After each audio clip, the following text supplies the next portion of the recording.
नमस्कार साथियों, बात करें मार्केट की तो मार्केट में आज बहुत कुछ देखने को मिला है। सभी चीज़ें भारतीय बाजारों के लिए भी पॉजिटिव आती हुई दिखाई दी हैं, लेकिन कल हम जिस प्रकार से बात कर रहे थे बाजार 25,000 से ऊपर की क्लोजिंग, वैसे ही भारतीय बाजारों में क्लोजिंग भी आती हुई दिखाई दी। लेकिन अब आगे किस प्रकार के टारगेट भारतीय बाजारों में रहने वाले हैं, किस प्रकार की जो जियो पॉलिटिकल टेंशंस है वो जो है भारतीय बाजारों के लिए आगे जाके साबित होगी और उनका असर आज भी देखने को मिला है, लेकिन आपको पता नहीं चला है। सभी चीज़ें हम करते हुए नजर आएंगे, लेकिन यदि आप चैनल में नए हो तो चैनल को सबसे पहले सब्सक्राइब जरूर कर लीजिए, क्योंकि आने वाले दिनों में बहुत बड़ी और ऐसी ही वीडियोस आपको देखने को मिलेगी जिससे आप बाजार में होने वाले ट्रेप से तो बच ही जाएंगे। आज की बात करें तो आज बाजार में 25,000 का लेवल क्रॉस होता हुआ दिखाई दिया। वही सेंसेक्स भी करीब लगातार 5वें दिन बढ़त के साथ ही क्लोजिंग देखने को मिली और लगभग 600 पॉइंट से ज़्यादा की तेज़ी वहां पे देखने को मिली। ओएनजीसी एनटीपीसी में लगातार तेज़ी ही यहाँ पे देखने को मिली है, लेकिन आप यहाँ पे देखेंगे तो बाजार में सबसे ज़्यादा जो सपोर्ट मिला वो मिला आईटी शेयरों की वजह से, मेटल और रियलिटी की वजह से। आईटी जो कि लगातार अच्छा खासा आउट परफॉर्मेंस कर रहा है और निफ्टी का एक मेन पिलर भी माना जाता है, तो वहाँ से इस प्रकार की तेज़ी आना निफ्टी के लिए काफ़ी पॉजिटिव संकेत है। वहीं बात करें तो सभी चीज़ें जो है आज भारतीय बाजारों के लिए पॉजिटिव ही साबित हुई है। सुबह सुबह एक बार तो लग रहा था कि भारतीय बाजारों में गैप अप इतना बड़ा नहीं होगा, लेकिन फिर भी गैप अप के बाद अच्छी खासी तेज़ी और अच्छी खासी रैली आज भारतीय बाजारों में देखने को मिली है। निफ्टी में करीब 187 पॉइंट की तेज़ी और 25,010 की क्लोजिंग, बहुत शानदार क्लोजिंग यहाँ पे देखने को मिली है। वही बैंक निफ्टी की तरफ से ज़्यादा कुछ देखने को नहीं मिला। कल का वीडियो देखा होगा तो आपको पता है कि हम बात कर रहे थे कि जब तक 51,200 का लेवल और उसके ऊपर की सस्टेन जो है बैंक निफ्टी नहीं करेगा तो आप बैंक निफ्टी से दूर ही रहे तो काफ़ी अच्छा है, क्योंकि निफ्टी अच्छा खासा आउट परफॉर्म कर रहा है, क्योंकि एक 51,200 का एक अच्छा लेवल है और जब तक उसके पार जाके बैंक निफ्टी नहीं ठहरेगा बैंक निफ्टी में कोई बड़ी रैली देखने को नहीं मिलेगी। फिन सर्विसेज में करीब 154 पॉइंट की तेज़ी, लेकिन निफ्टी आईटी जो कि लगातार आउट परफॉर्मेंस कर रहा है और अब भी हमारी रणनीति यही है कि जो निफ्टी आईटी है वहाँ पे और भी आगे जाके तेज़ी हो सकती है, क्योंकि अमेरिकी बाज़ारों में जिस प्रकार की तेज़ी देखने को मिल रही है निफ्टी आईटी शेयरों को काफ़ी अच्छा पॉजिटिविटी जो है वहाँ से भी मिलती हुई नज़र आ रही है। लेकिन जो जियो पॉलिटिकल इशू है वो अभी भी बना हुआ है और उस फियर की वजह से ही आज भारतीय बाजारों में ज़्यादा बड़ा गैप अप देखने को नहीं मिला, वरना 1 से 1.5% और ऑल टाइम हाई का गैप अप भी आज भारतीय बाजारों में देखने को मिल सकता था, क्योंकि जिस प्रकार की न्यूज़ फेड की तरफ से आई है वो एक ज़बरदस्त खबर थी और करीब 1.5% तक का गैप अप आज भारतीय बाजारों में देखने को मिल सकता था। लेकिन जिस प्रकार से इजराइल और हिजबुल्ला में हेवी जो फायरिंग देखने को मिल रही है उसकी वजह से जो जियो पॉलिटिकल इशू है वो तेज़ी से बढ़ता हुआ दिखाई दिया था। और उसके बाद अभी एक और बड़ी खबर रूस की तरफ से आती हुई दिखाई दी कि जो अमेरिका के वर्ल्ड ट्रेड सेंटर में एक हादसा हुआ था जहां पे करीब 3,000 लोगों की मौत होती हुई दिखाई दी थी, वैसा ही जो हमला है वो होता हुआ जो है रूस पर नज़र आया है और जो 38 मंजिला इमारत है उससे एक बड़ा ड्रोन आके टकराया है और यहाँ पे यूक्रेन के 12 शहरों पर सैकड़ों मिसाइलें उसके बाद रूस ने भी दागी है। तो ऐसे बड़े जियो पॉलिटिकल इशू की वजह से ही आप लास्ट में देखोगे तो भारतीय बाजारों में थोड़ी बहुत सेल ऑफ भी देखने को मिली है। उसका रीज़न यही था और जियो पॉलिटिकल इशू की वजह से ही भारतीय बाजारों में आज इतनी बड़ी, जितनी जो एक्सपर्ट्स मान रहे थे उतनी बड़ी तेज़ी देखने को नहीं मिली है। लेकिन ये जो 5 फैक्टर्स मैं आपको बताऊँगा वो दिशा तय करेंगे कि भारतीय बाजारों में आगे क्या होने वाला है। सबसे पहला फैक्टर जो कि आप देखेंगे कि जो 30 अगस्त को भारतीय बाजारों में जीडीपी के आंकड़े आने हैं, तो इकोनॉमिस्ट की उम्मीद यही है कि अप्रैल जून में जो तिमाही जीडीपी आएंगे वो 6 से 7% के दायरे में रह सकते हैं और मार्च में 7.8 की दर से बढ़ोतरी यहाँ पे देखने को मिल सकती है। तो जो 30 अगस्त को भारतीय जीडीपी आंकड़ा आना है उस पर इन्वेस्टर्स की नज़र है, रिटेलर्स की नज़र है, क्योंकि वहाँ पे कोई भी पॉजिटिव संकेत आते हैं तो फिर नई तेज़ी भारतीय बाजारों में जो कि करीब 27,000 का लेवल जो है आता हुआ, फिर आगे की रणनीति 25,000 क्रॉस के बाद 27,000 का नया लेवल खुलता हुआ दिखाई दिया है। जो दूसरी बड़ी खबर है वो है रिलायंस एजीएम की। जब हम कल भी बात कर रहे थे कि एजीएम होने से पहले रिलायंस में तेज़ी होती ही है और वैसा ही होता हुआ नजर आया। आज करीब रिलायंस 1.5% तक की तेज़ी दिखा रहा था। यहाँ पे 29 अगस्त को दोपहर 2 बजे जो बिलियनियर मुकेश अंबानी हैं वहाँ पे रिलायंस इंडस्ट्रीज़ की करीब 47वीं एजीएम है और बीते हफ्ते के दौरान स्टॉक ने करीब 1.5% की तेज़ी दिखाई है और आज भी बाजार में तेज़ी ही देखने को मिली है। ठीक है, तो ये जो 2 बड़े फैक्टर्स है वो भारतीय बाजारों के लिए काफ़ी अहम है। उसके अलावा एक और फैक्टर है जो कि ग्लोबली संकेत उससे भी ज़बरदस्त पॉजिटिव होंगे, वो है अमेरिका के Q2 के जीडीपी आंकड़े जो कि 29 अगस्त को आने हैं। यानी कि भारतीय जो जीडीपी आंकड़े हैं उसके एक दिन पहले ये जो अमेरिकी जीडीपी आंकड़े हैं वो भी इम्पोर्टेंट रहेंगे और यहाँ पे देखें तो इससे पहले जुलाई में जो पब्लिश किए गए जीडीपी आंकड़े थे वहाँ पे 2.8 की दर से उनको इकोनॉमी बढ़ी थी। वहीं जो क्वार्टर 1 जीडीपी है 1.4 की दर से जो है बढ़ोतरी वहाँ पे देखने को मिली थी। तो ये जो जीडीपी का आंकड़ा है जो ग्लोबली संकेतों की वजह से भारतीय बाजारों में अभी सब कुछ होता हुआ दिखाई दिया है। तो ये जीडीपी आंकड़े भी काफ़ी अहम होने वाले हैं, क्योंकि भारतीय बाजारों में पिछले कई दिनों से जो विदेशी सेंटिमेंट्स है उसके अनुसार ही भारतीय बाजार कामकाज करते हुए दिखाई दे रहे हैं। उसके अलावा जो 9 कंपनियां हैं उसके आईपीओ आने हैं।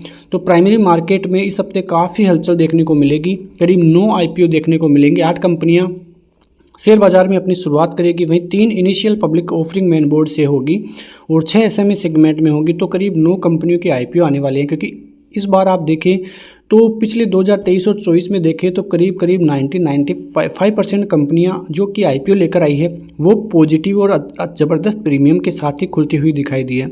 तो अच्छे खासे संकेत वहां से भी भारतीय बाजारों में आती हुई दिखाई दी है। लेकिन एक और मेन पॉइंट आप यहाँ पे देखें तो ये जो पॉइंट है वो भी काफ़ी अहम है, क्योंकि जो एफआईआई जो डीआईआईज है वो पिछले कुछ दिनों में भारतीय बाजारों में ज़बरदस्त बाइंग करते हुए दिखाई दे रहे हैं। आपने देखा होगा कि करीब 30,000 करोड़ की सेलिंग इस जो महीने अगस्त में एफआईआईज करते हुए दिखाई दे रहे थे।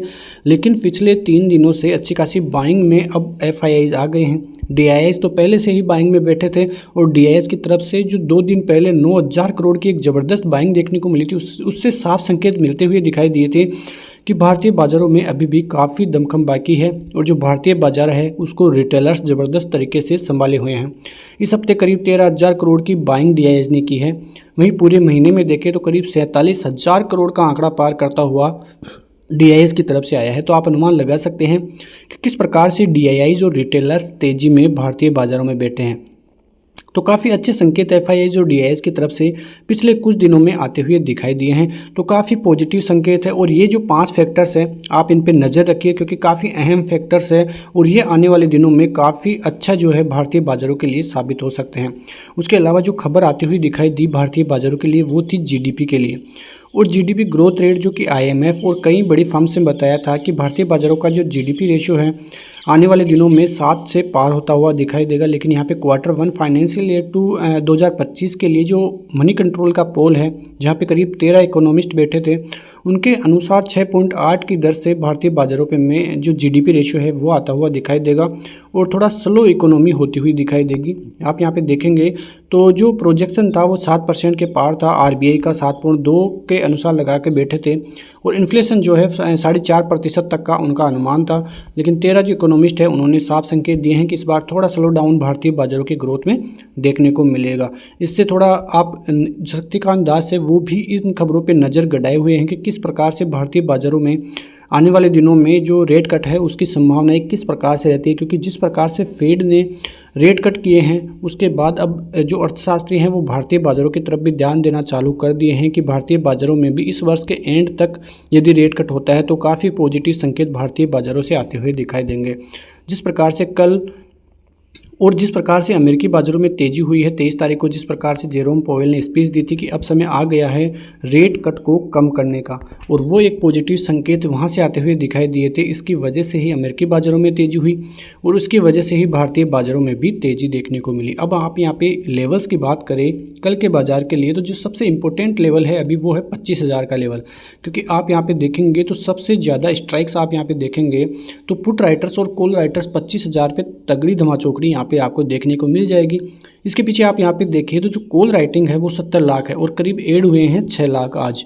लेकिन आप यहाँ पे एक डेटा देखेंगे तो आप खुद चौंक जाएंगे कि जो 25,000 के लेवलों पे पुट राइटिंग जो कि पहले 43 लाख थी, आज वहाँ पे ऐड हुए हैं करीब 44 लाख। तो आप सोच सकते हैं कि किस प्रकार से 25,000 का लेवल होल्ड किए बैठे हैं पुट राइटर्स, जो कि 25,000 को अब नीचे की तरफ तोड़ना नहीं चाहते हैं। काफ़ी अच्छा सपोर्ट वहाँ पे वो रखना चाहते हैं, क्योंकि 25,000 का लेवल ही मेक और ब्रेक लेवल है, क्योंकि यदि होल्ड कर जाता है 1-2 दिन भी तो आपको अच्छे संकेत मिलेंगे। 25,300 को पार करता हुआ भी निफ्टी दिखाई दे सकता है और फिर रेंज हो जाएगी बाजार की 27,200 की।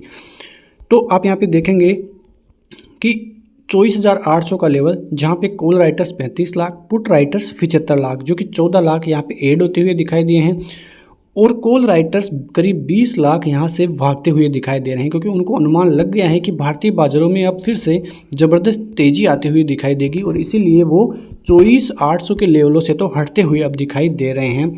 25,500 पे उनकी अब शिफ्टिंग होती हुई दिखाई दे रही है। कॉल राइटर्स करीब 77 लाख और पुट राइटर्स करीब यहाँ पे केवल 4 लाख ही दिखाई देंगे। तो वो जो सभी कॉल राइटर्स हैं अब बैठ गए हैं 25,500 के लेवलों पे, क्योंकि उनको बड़ा लेवल वहीं आता हुआ दिखाई दे रहा है। उसके अलावा 25,200 पर भी करीब 46 लाख कॉल राइटर्स देखने को मिलेंगे और पुट राइटर्स करीब 6 लाख ही देखने को मिलेंगे। तो कुल मिला के देखें तो अब निचले स्तरों से जो कॉल राइटर्स है वो हटते हुए दिखाई दे रहे हैं। तो आने वाले दिनों में तगड़ी उठापटक आपको देखने को मिल जाएगी, क्योंकि इस जोन में ज़बरदस्त तरीके से भारतीय बाजार अब आगे की तरफ करते हुए नजर आएंगे। क्योंकि आपको पता है कि पिछले 5 से 6 दिन में बाजार खुलने के बाद करीब 50 से 60 पॉइंट के रेंज में ही कामकाज कर रहा था। उसके पीछे का रीजन यही था जेरोम पोवेल की स्पीच, अब वो आ चुकी है और उसके बाद एक ज़बरदस्त तेज़ी आज भारतीय बाज़ारों में देखने को मिली है।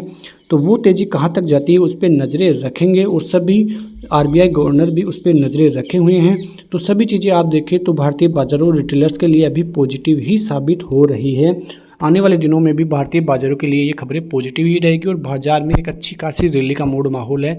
जो भी लोग आपको डरा रहे हैं समझ लेना कि उनकी तरफ से वो जो ट्रैप है वो आता हुआ दिखाई दे सकता है, लेकिन भारतीय बाजार अभी भी ज़बरदस्त तरीके से खड़े हैं। आने वाले दिनों में भी अच्छी खासी रैली आपको देखने को मिलेगी।